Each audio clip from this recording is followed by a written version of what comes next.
بسم الله الرحمن الرحيم.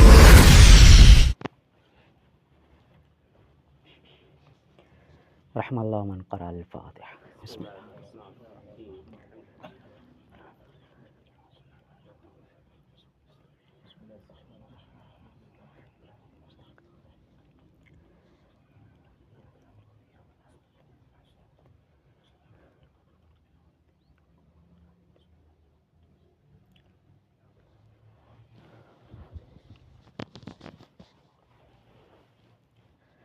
لا حول ولا قوة الا باللہ العلی العظیم.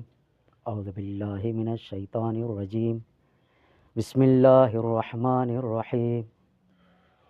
وفوض امری الی اللہ ان اللہ بصیر بالعباد فوقاه اللہ سیئات ما مکروا لا الہ الا انت سبحانک انی کنت من الظالمین فاستجبنا له ونجیناہ من الغم وکذالک ننجی المؤمنین.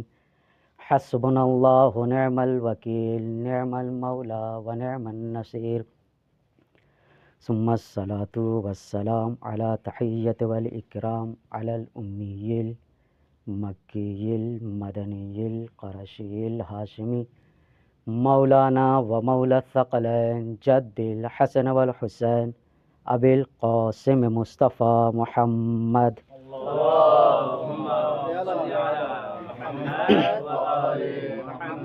وعلى آل بیتہ الطیبین الطاہرین المعصومین المنتجبین المنتخبین ولعنۃ اللہ علی اعدائہم اجمعین من یومنا الی قیام یوم الدین. اما بعد فقد قال اللہ تعالی فی کتابہ الکریم وقولہ الحق وقولہ المتقن. اعوذ باللہ من الشیطان الرجیم. بسم اللہ الرحمن الرحیم.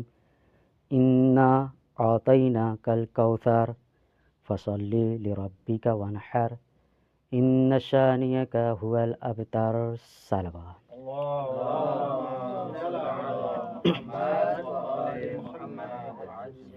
عزیزان محترم، برادران عزیز، تشنا لبان فرات، عاشقان محمد و آل محمد، محبان اہل بیت، غمخواران شہزادی کونین، ماتم داران امام مظلوم کربلا.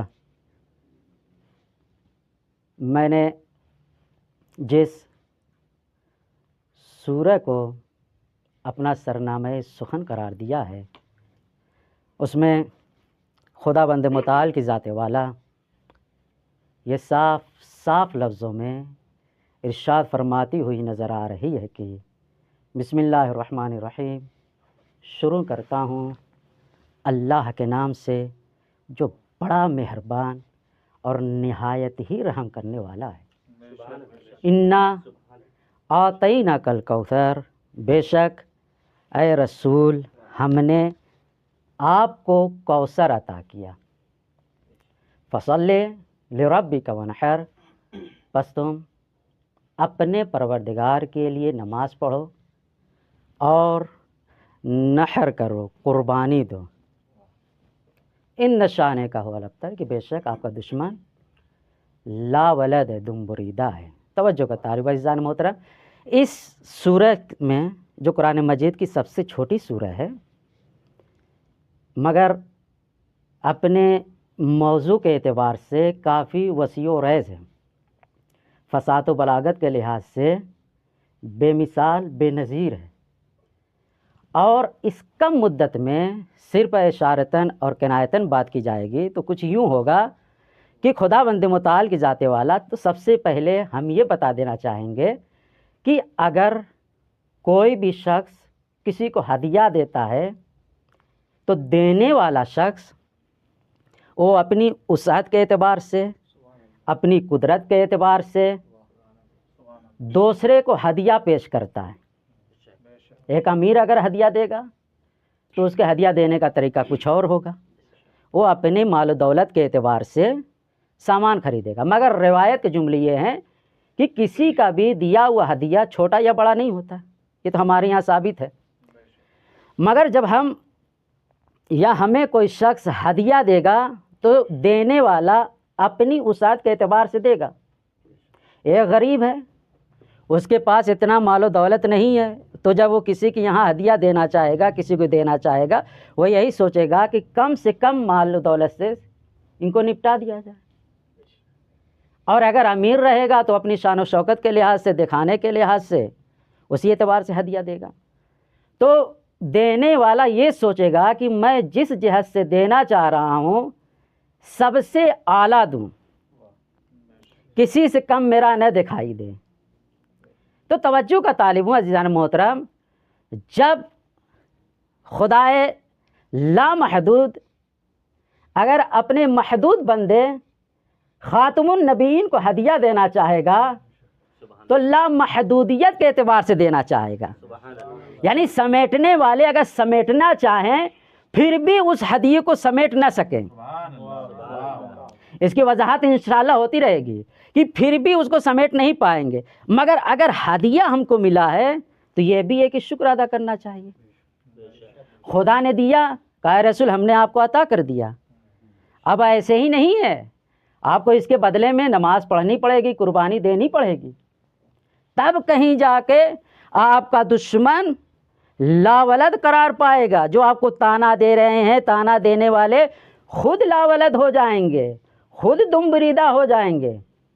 توجہ کا طالب ہوں، مفسرین کرام نے لفظ کوثر پر کافی طولانی بحث کی ہے. سمیٹتے ہوئے علامہ محمد حسین طباطبائی صاحب نے اپنے تفسیر المیزان جلد 20 صفحہ نمبر 370 پہ کافی مفسرین کے نقل قول کو نقل کر رہے ہیں کہ کوثر سے مراد لوگوں نے متعدد معنی لیا ہے.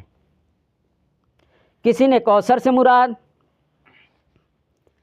کثرت در کثرت لیا ہے، کسی نے کوثر سے مراد کثیر لیا ہے، کسی نے کوثر سے مراد خود عہدہ نبوت لیا ہے، کسی نے کثرت سے مراد اخلاق لیا ہے، کردار لیا ہے، رفتار لیا ہے، گفتار لی ہے.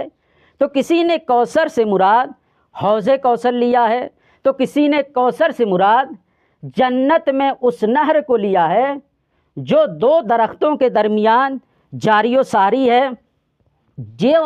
جس کا پانی شہد سے زیادہ شیریں ہے، برف سے زیادہ ٹھنڈا ہے اور دودھ سے زیادہ سفید ہے، اس کو مراد لیا ہے.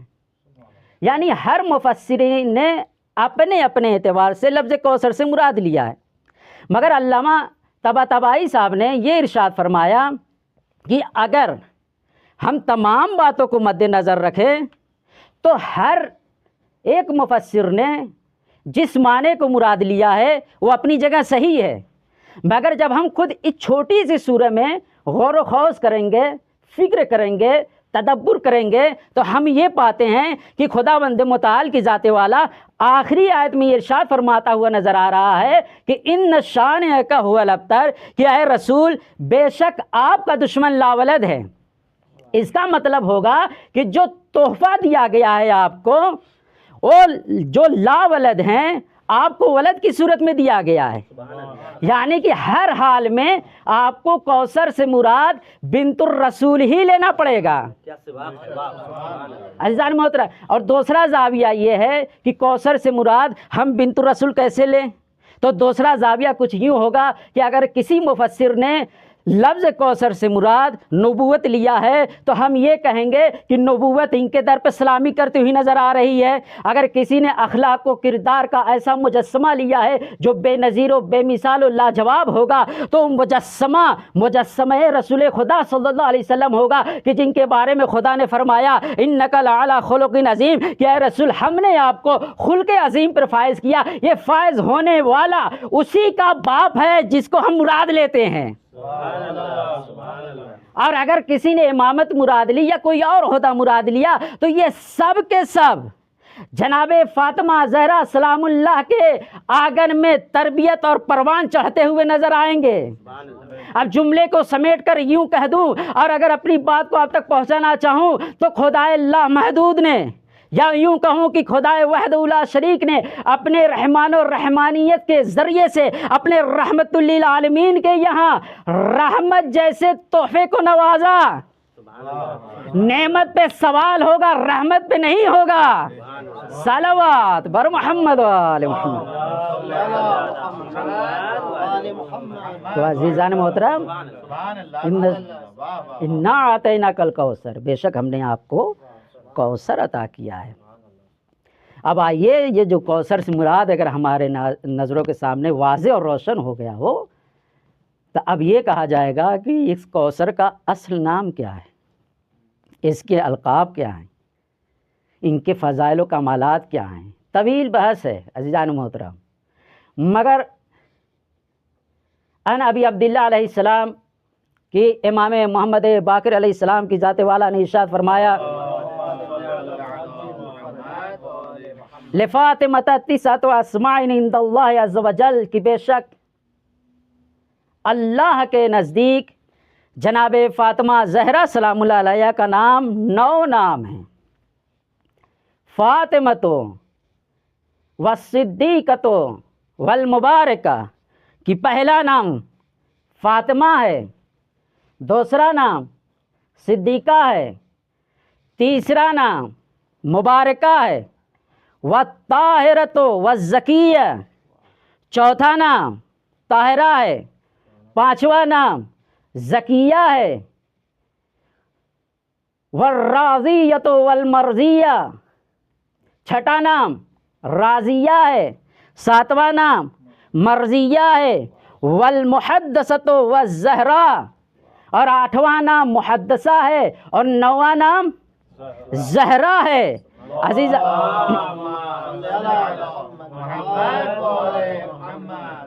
یہ تو مولا کی ذات نے وضاحت کر دی کہ اللہ کے نزدیک، جو ہمارے نزدیک تو یہی مشہور و معروف ہے کہ صرف ایک نام ہے، وہ فاطمہ کے نام سے یاد کرتے ہیں، باقی ہم القاب میں شمار کرتے ہیں، مگر ایسا نہیں ہے۔ مولا نے وضاحت کر دی کہ صرف ایک نام نہیں ہے بلکہ 9 نام ہیں۔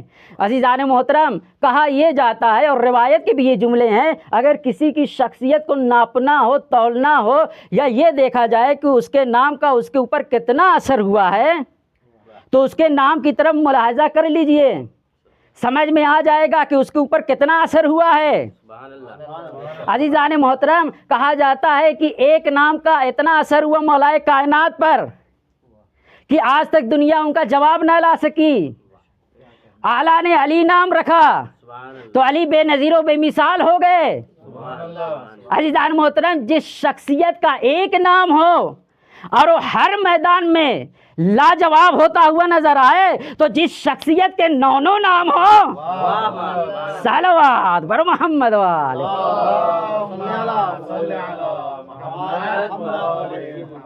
عزیزان محترم، اب یہ دیکھنا پڑے گا کہ فاطمہ نام ہے تو فاطمہ کے معنی بھی کیا ہے۔ فاطمہ کے معنی یہ بتائے جاتے ہیں کہ جدائی کرنے والی یا جدا ہو جانے والی۔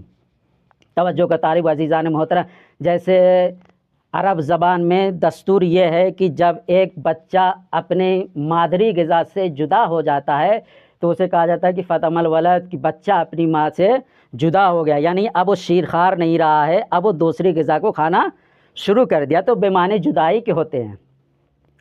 اور یہ ہوا کہ جناب فاطمہ زہرا سلام اللہ علیہ کا نام اللہ نے فاطمہ کیوں رکھا، تو اس کے بارے میں مولا نے یہ جواب دیا کہ انما سمیت فاطمہ، کہ بے شک جناب فاطمہ زہرا سلام اللہ علیہ کا نام فاطمہ اس وجہ سے رکھا گیا، لأن الخلق، کہ بے شک مخلوقات الہیہ عاجز ہیں معرفت جناب فاطمہ زہرا سلام اللہ علیہ سے، یعنی کہ اگر تمام مخلوقات الہیہ کو مد نظر رکھا جائے گا، ہم عام لوگوں کی بات نہ کریں، صرف جب سے خداوند متعال کی ذات والا نے اس کائنات فانی کو خلق کرنے کے بعد ہدایت بشریت کے لیے جو 1,24,000 انبیاء کرام علیہ السلام کو بھیجا ہے، اگر ان جیسی بلند و بالا شخصیتوں کو مد نظر رکھا جائے کہ جو ہمارے یہاں ثابت ہے کہ یہ معصوم ہوتے ہیں، عصمت کے درجے پر فائز ہوتے ہیں، ان کے یہاں نسیان پایا نہیں جاتا، ان کے یہاں خطا ہو نہیں سکتی ہے، معرفت ان کے یہاں حد درجہ موجود ہوتی ہے، مگر جب ان کا مقایسہ کریں گے تو ہم یہ کہتے ہوئے نظر آئیں گے کہ یہ بھی معرفت فاطمہ نہیں رکھتے ہیں۔ جان محترم توجہ کا طالب، تو پھر معرفت فاطمہ زہرا سلام اللہ علیہا ہے کس کے پاس؟ تو جواب یہ ملتا ہے یا تو خالق کے پاس ہے، یا خالق نے جن کو جناب فاطمہ زہرا کی معرفت دی ہے ان کے پاس ہے، اور وہ ذوات مقدسات ائمہ اطہار علیہ السلام کی ذات والا ہیں۔ اور اسی وجہ سے حجت دورہ نے یہ ارشاد فرمایا، ان لی فی ابنت رسول اللہ صلی اللہ علیہ وآلہ وسلم اسوۃ حسنہ، یہ معرفت کا درجہ تھا، یہ معرفت فاطمہ زہرا سلام اللہ علیہ بتانا تھا کہ دیکھو اگر ہم حجت خدا ہے، نحن حجج اللہ، اگر ہم اللہ کی حجت لوگوں کے اوپر ہیں، وحجت علینا فاطمہ، اور ہمارے اوپر اگر کوئی حجت ہے وہ ذات جناب فاطمہ زہرا سلام اللہ علیہ ہے، اگر ہمارے لیے کوئی آئیڈیل اور نمونے عمل ہیں، اسوہ حسنہ ہے، تو صرف اور صرف جناب فاطمہ زہرا سلام اللہ علیہ کی ذات والا ہے۔ 18 سال کی سن میں اس کائنات فانی سے گزر جانے کا مطلب یہ نہیں ہے کہ آنے والے ائمہ اطہار اسلام کے پاس ان کی معرفت نہیں ہوگی۔ معرفت کا یہ درجہ ہے، کہہ رہے کہ اگر ہمیں ہدایت کو کرنا ہے، کسی کو ہدایت پہ لانا ہے، راہ راست پہ لانا ہے، تو ہم جناب فاطمہ زہرا کی سیرت پہ چلتے ہوئے لوگوں کو راہ راست پر لاتے ہیں۔ عزیزان محترم، یہ ہیں جناب فاطمہ زہرا سلام اللہ علیہ۔ ایک اور روایت وقت کے دامن میں گنجائش نہیں ہے، مد نظر رکھتے ہوئے کہ محمد بن مسلم الثقفی کی جناب محمد بن مسلم ثقفی نے یہ روایت کی ہے کہ سمیت ابا جعفر کی میں نے جناب امام محمد باقر علیہ السلام کو یہ کہتے ہوئے سنا ہے کہ یقول کہ وہ فرما رہے تھے، ارشاد کر رہے تھے، لفاطمۃ وقفۃ علی باب جہنم، کہ جناب فاطمہ زہرا سلام اللہ علیہ جہنم کے دروازے پر کھڑی ہو جائیں گی، جہنم کے دروازے کے پاس کھڑی رہیں گی۔ فکان یوم القیامت، پر جب قیامت برپا ہوگی، کتب بین عینیہ کل رجل مومن او کافر، کہ ہر مرد کے دونوں آنکھوں کے درمیان یعنی پیشانی پر، اس کے ماتھے پر لکھا جائے گا کہ یا مومن لکھا جائے گا یا او کافر، یا کافری لکھا جائے گا۔ فیومر بمحب قد کثرت ذنوبہ الی النار، تو اسی اسنا میں جو محب جناب فاطمہ زہرا سلام اللہ علیہ ہوگا، جو محب اہل بیت علیہ السلام ہوگا، اس کو کثرت گناہ کی وجہ سے، کثرت معاصی کی وجہ سے، کثرت ذنوب کی وجہ سے جہنم کی طرف بھیجا جائے گا۔ اور جہنم کے دروازے پر کون ذات کھڑی ہوئی ہے؟ جناب فاطمہ زہرا سلام اللہ علیہ کی ذات والا وہاں پہ تشریف فرما ہے۔ فَتَقْرَأُ بَيْنَ عَيْنَيْهِ مُحِبًّا، تو جناب فاطمہ زہرا سلام اللہ علیہ کی ذات والا اس شخص کے ماتھے پر لکھا ہوا یہ پڑھیں گی کہ یہ میرا محب ہے، میرا چاہنے والا ہے۔ فَتَقُولُ، تو پس اس وقت یہ کہیں گی، یا الہی و سیدی، اے میرے اللہ، اے میرے پروردگار، سمیتنی فاطمہ، کہ تو نے میرا نام فاطمہ رکھا ہے، فتمت من احبنی و تولانی و تولا ذریتی، کہ جو مجھ سے محبت کرتا ہے، مجھ سے تولا کرتا ہے اور میری ذریت سے تولا کرتا ہے، تو اسے جہنم کی آگ سے نجات دے۔ کیوں؟ کیونکہ تو نے میرا نام فاطمہ رکھا ہے، اس نام کے صدقے میں تو میرے محب کو، میری آل کے چاہنے والے کو جہنم کی آگ سے نجات دے۔ اور تو قول کا صادق ہے، لا تخلف المیعاد، اور تو قول کی خلاف ورزی بھی نہیں کرتا ہے۔ تو فیقول اللہ عز وجل، تو پروردگار کی ذات والا یہ کہتے ہوئے نظر آئے گی، صدقت یا فاطمہ، کہ اے فاطمہ تم نے سچ کہا ہے۔ توجہ فرما رہے ہیں عزیزان محترم، یہ صدیقہ لقب جناب فاطمہ زہرا سلام اللہ علیہ کا صرف اور صرف اس کائنات فانی میں بھی نہیں ہے، اس کائنات فانی کی علامت جو دنیا ہے، جو ہمیشگی کا گھر ہے، وہاں پر بھی اگر ذات خداوند متعال اگر جناب فاطمہ زہرا سلام اللہ علیہ کو مخاطب کر کے کچھ کہنا چاہتا ہے تو یہ کہتا ہوا نظر آتا ہے کہ صدقت یہ فاطمہ، اے فاطمہ تم نے سچ کہا، یعنی تم ہی صدیقہ ہو۔ اور جو یہ دار فانی میں لقب چرا کر اپنے آپ کو صدیق یا صدیقہ کہلائیں گے، ان سے یہی کہنا چاہیں گے تم تو اس کائنات میں اپنی حکومت اور اپنی طاقت کے زور پر اپنی آپ کو صدیق یا صدیقہ تو کہلا لو گے، مگر اس دار فانی میں جب محشر بپا ہوگا اور یوم الحساب ہوگا، حساب و کتاب چلتا رہے گا، اور جب وہاں پر حساب دینے کی باری آئے گی، میں تو یہ سوچتا ہوں کہ خداوند متعال تو ان کو صدیق یا صدیقہ تو کہ دور کی بات خود ان کے نام سے بھی مخاطب نہیں ہوگا۔ صلوات بر محمد نعرہ حیدری، نعرہ خیبری، نعرہ صلوات۔ نہیں تو عزیزان محترم، یہ ہے جناب فاطمہ زہرا سلام اللہ علیہ کی شخصیت، یہ ہے ان کی ذات والا، اور پروردگار بھی یہ کہتا ہوا نظر آتا ہے کہ ہاں ہم نے معاف کیا۔ وَإِنَّمَا أُمِرْتُ بِعَبْدِي هَذَا إِلَى النَّارِ، جو میں نے اپنے اس بندے کو جہنم کی طرف بھیجا ہے اس کی علت اس کے سبب ہے۔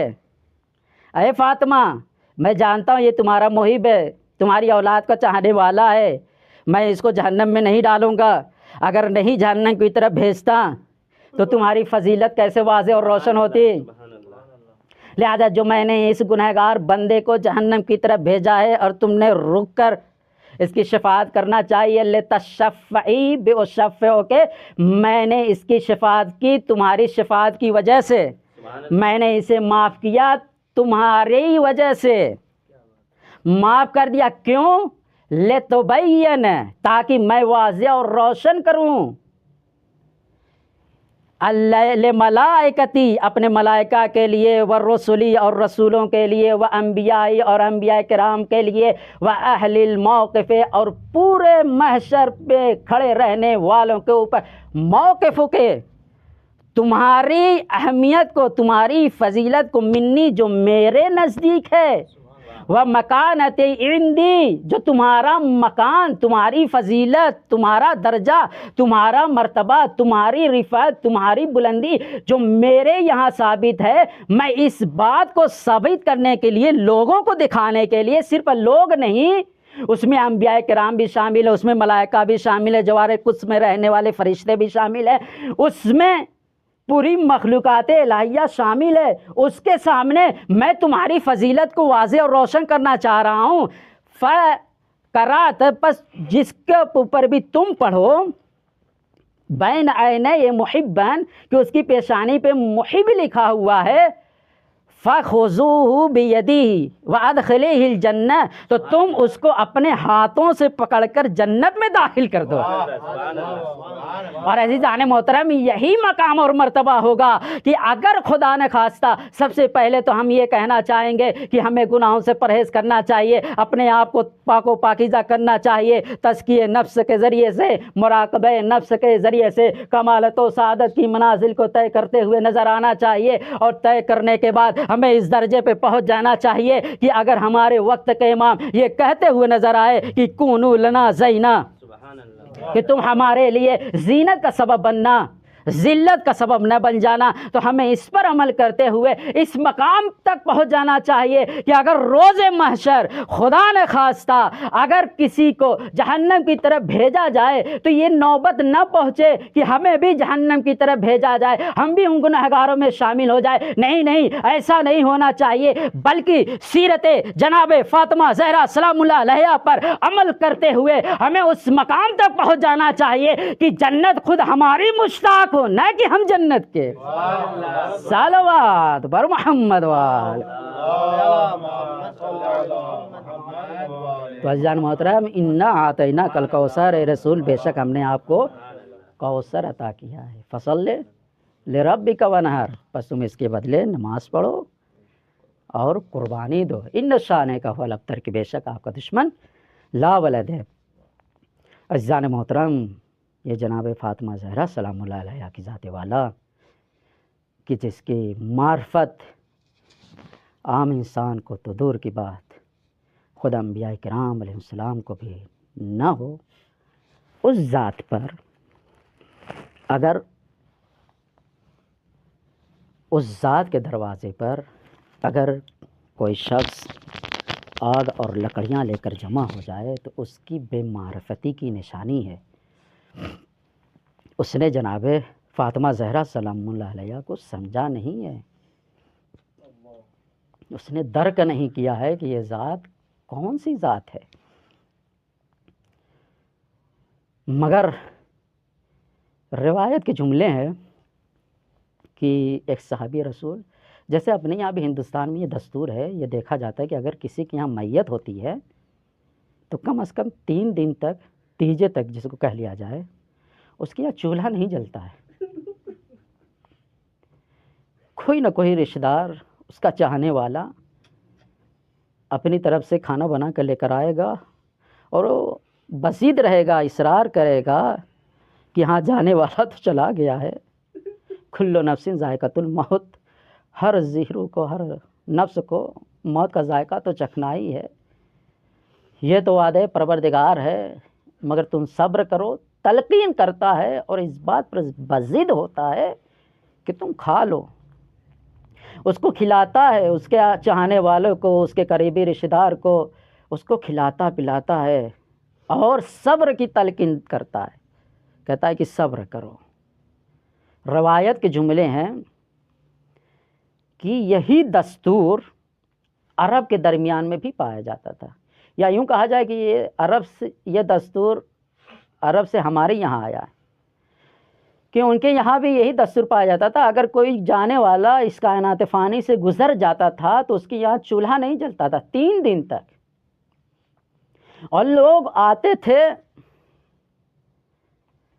تعزیت پیش کرتے تھے، تسلیت پیش کرتے تھے۔ اور ایک روایت کے جملے یہ ہیں کہ جناب فاطمہ زہرا سلام اللہ علیہ دروازے کے پیچھے بیٹھ جایا کرتی تھی کہ شاید کوئی آئے ہمارا چاہنے والا اور ہمیں تعزیت پیش کرے، تسلیت پیش کرے۔ مگر ایک صحابی رسول کا یہ جملہ ہے کہ ابھی 3 دن بھی نہ گزرے تھے کہ میں نے دیکھا کہ فاطمہ کے گھر سے دھواں اٹھتا ہوا نظر آ رہا ہے۔ تو میں نے کہا یہ بنت الرسول کو کیا ہو گیا ہے؟ ابھی بابا کو مرے ہوئے 3 دن بھی نہیں گزرے ہیں اور ان کے یہاں چولہا جل گیا ہے، یہ دھواں اٹھ رہا ہے۔ کہا میں تو اسی پس و پیش میں تھا کہ آیا بنت الرسول ایسا کریں گی، آیا علی بن ابی طالب ایسے عمل کو انجام دیں گے، میں تو اسی پس و پیش میں تھا، کشمکش میں تھا۔ جیسے جیسے میں قریب ہوتا گیا تو میری جو فکر تھی وہ بدلتی ہوئی نظر آئی۔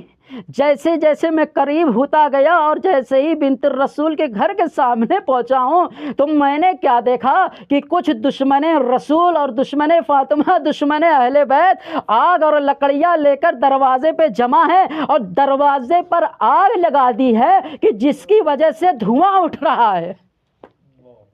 ہاں زاداران جناب فاطمہ زہرا سلام اللہ علیہ، یہ جناب فاطمہ زہرا سلام اللہ علیہ جو ہمیشہ اس انتظار میں رہا کرتی تھی کہ کوئی آئے گا، مجھے تسلی دے گا، مجھے تعزیت پیش کرے گا، دروازے کے پیچھے بیٹھ جایا کرتی تھی۔ اب جیسی آنے والے آ کر جیسی دق الباب کیا ہے، جناب فاطمہ زہرا دروازے کے پیچھے کھڑی ہو گئی۔ کھڑی ہونے کے بعد انتظار کرتی رہی، کہا کیا ہوا؟ کہا خلو ابو الحسن، تم ابو الحسن کو چھوڑ دو، اگر نہیں چھوڑو گے تو اے بنت الرسول ہم اس دروازے پر آگ لگا دیں گے۔ تو جناب فاطمہ زہرا نے کہا کیا تم اس دروازے پر آگ لگاؤ گے جس دروازے پہ صبح و شام رسول اللہ سلامی دیا کرتے تھے؟ کہا ہم اس دروازے پر آگ لگا دیں گے۔ تو اس سے یہ پتا چلا آنے والے مسلمان نہیں تھے، نہیں تو رسول کے ادب اور احترام میں آگ نہ لگاتے۔ کہا کیا تم اس دروازے پر آگ لگا دو گے کہ جس گھر میں چھوٹے سے چھوٹے اور ننھے سے بچے رہتے ہیں؟ کہا ہم اس دروازے پر آگ لگا دیں گے۔ تو پتا چلا کہ آگ لگانے والے کے اندر انسانیت موجود نہیں تھی. اگر انسانیت موجود ہوتی تو چھوٹے چھوٹے بچے جس گھر میں موجود ہوں اس گھر کے دروازے پر آگ نہ لگاتے, اس گھر کو نہ جلاتے. جناب فاطمہ نے اس طریقے سے امتحان لیا, کہا کیا تم اس گھر کو آگ لگا دو گے جس میں علی بن ابی طالب رہتے؟ کہا ہم اس میں آگ لگا دیں گے. کہا کہ اب اس کا مطلب یہ ہے کہ آنے والے شیعہ بھی نہیں ہو سکتے ہیں, چاہنے والے بھی نہیں ہو سکتے. روایت کے فکرے ہے. اس کے بعد رفع زحمت ہے. جناب فاطمہ زہرا کا منظر یہ ہے کہ دروازے کے پیچھے ہیں اور دروازے کے پیچھے جناب فاطمہ ہے اور جناب فاطمہ زہرا کے پیچھے گھر کی دیوار ہے. اب جلتا ہوا دروازہ, ایک ملعون نے اپنے پیر سے مارا, جلتا ہوا دروازہ جناب فاطمہ زہرا کے اوپر گرا. اب جیسے دروازہ گرا, دروازے کے اوپر سے آنے والے ظالم درداتے ہوئے گھر میں داخل ہو گئے اور جناب فاطمہ زہرا کی یہ حالت تھی کہ وہ دروازے کے نیچے ہیں, پہلو شکستہ ہو گیا. جناب محسن شکم مادر میں شہید ہو گئے. جناب فاطمہ بے ہوش ہو گئی. اب جیسے ہی ہوش افاقے میں آئی, پہلا سوال کیا این لب الحسن, مولا علی بن ابی طالب کہاں ہے؟ بتایا گیا انہیں مسجد النبوی لے جایا گیا ہے. اور اگر جناب فاطمہ زہرا مسجد النبوی آئی, اب امام حسن علیہ السلام کے یہ جملے ہیں, تصور کیجئے گا, بہت ہی توجہ کیجئے گا, فکر کیجئے گا. ایک مولا امام حسن علیہ السلام اس جملے کو بیان کر رہے ہیں کہ عالم یہ تھا کہ جب ماں گھر سے مسجد النبوی کی طرف گئی ہے تو میرا ہاتھ میری ماں کے ہاتھ میں تھا, مگر اس لمحے میں جب واپس ہو رہی تھی معلوم نہیں کیسے کیسے مصائب گزر چکے تھے کہ اب جب واپس ہوئی ہے تو اب منظر بدلا ہوا ہے. ارے اب میرا ہاتھ میری ماں کے ہاتھ میں نہیں تھا بلکہ ماں کا ہاتھ میری ہاتھ میں تھا.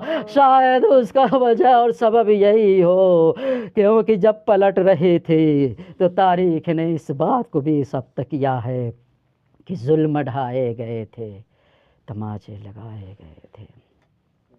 الا لعنت اللہ علی القوم الظالمین سیعلم الذین ظلموا ای منقلب ینقلبون.